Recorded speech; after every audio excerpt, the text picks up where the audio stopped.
The Ministry of Education has announced a reduction in tuition fee for all academic programs offered at Kenyan universities. In a memo issued by Higher Education Principal Secretary Dr. Beatrice Inyangala, the government stated that the decision followed extensive consultations with students, the public, and other key stakeholders in the education sector. All universities are expected to implement the new fee structure from 1st of September 2025. The revised rates will apply for both first-year and continuing students.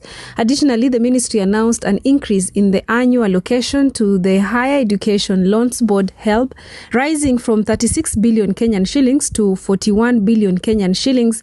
Of this amount, 13 billion Kenyan shillings will be allocated to students' upkeep and tuition support, while 16.9 billion Kenyan shillings will be directed towards scholarship.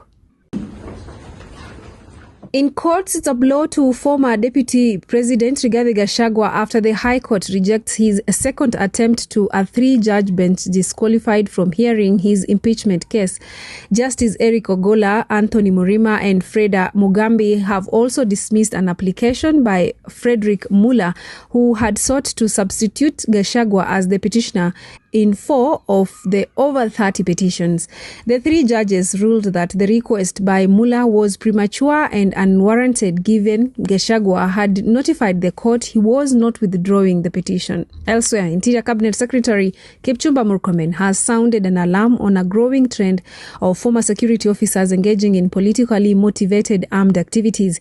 The warning follows the arrest of ex-KDF officer Patrick Osoi, accused of forming an armed group under the pretense of resisting police brutality. Murkomen, speaking in Laikipia during the 23rd 𝐄𝐚𝐬𝐭𝐥𝐞𝐢𝑠𝐡 Usalama Forum, emphasized that former and serving officers using military training to incite fear will now be closely monitored. He condemned individuals seen online training with weapons and called them a threat to public order. Murkomen stressed that such acts undermine national stability and will not be tolerated.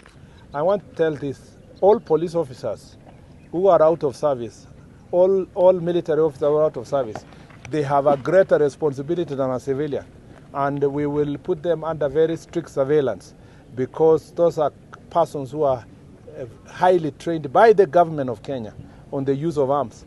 And once they start threatening the public and threatening government, we consider that subversive activities. To politics now, where People's Liberation Party leader Martha Karua has called on IPOA to take immediate action against police officers involved in the violent attack on opposition leaders during the July 27th demonstrations. Speaking at a united opposition briefing alongside Kalonzo Musyoka and Eugene Wamalwa, Karua termed the attack as an assassination attempt. Karua said members of parliament and senators allied to Rigathi Gachagua were targeted despite engaging in peaceful protest.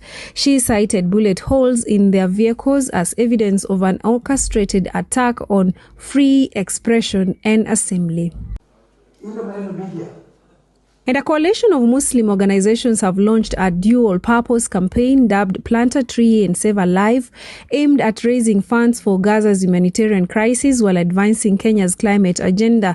The initiative is being spearheaded by Jamia Mosque Nairobi and partners like Namlef, SUPKEM, and CIPK. It begins July 31st, and funds raised will go towards food and medical aid for Palestinians suffering under the ongoing Israel blockade. And that's it from the Eastleigh Voice News Desk.